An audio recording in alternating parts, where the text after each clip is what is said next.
தொடர்ச்சியாக பொய்களை பரப்பி வரும் பாஜக இனி பொய் ஜனதா கட்சி என்றுதான் அழைக்க வேண்டும் என்று மே 17 இயக்கத்தின் ஒருங்கிணைப்பாளர் திருமுருகன் காந்தி தெரிவித்துள்ளார்.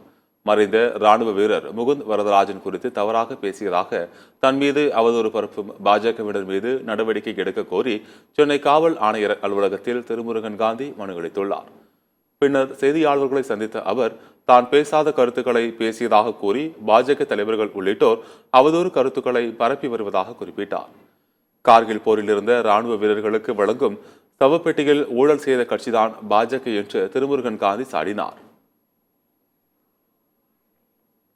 நான் பிஜேபி தலைவர் பார்த்து கேட்குறேன், நாங்கள் தமிழில் தான் பேசியிருக்கிறோம், தெளிவாக இயக்குனரை பார்த்து கேட்குறோம். இது முகுந்த் வரதராஜன் குடும்பத்தை பார்த்தோ ராணுவத்தை பார்த்தோ கேட்ட கேள்வி இல்லை.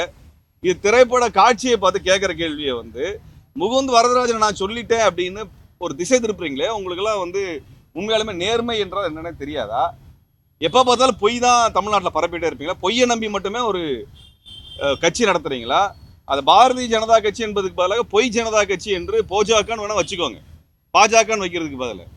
எப்போ பொய்யை பரப்புறது மட்டுமே அதாவது என்னன்னா, மாநில தலைவர்களே இது வெக்கமே இல்லாமல் பரப்புறேங்க. இதற்கு முன்னாடி அனைத்து ராணுவ வீரர்களுக்கும் ஒரே மாதிரியான ஓய்வூதியத்தை வழங்க வேண்டும் என்று நீண்ட காலமாக போராட்டம் பண்ணாங்க. அந்த போராட்டக்காரர்களை ஒடுக்கினது ஒரே உங்க பிஜேபி கவர்மெண்ட் தான்.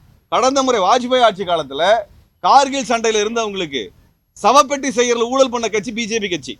நீங்க தேசபக்தியை பத்தி எவனுக்கு கிளாஸ் எடுக்காதீங்க.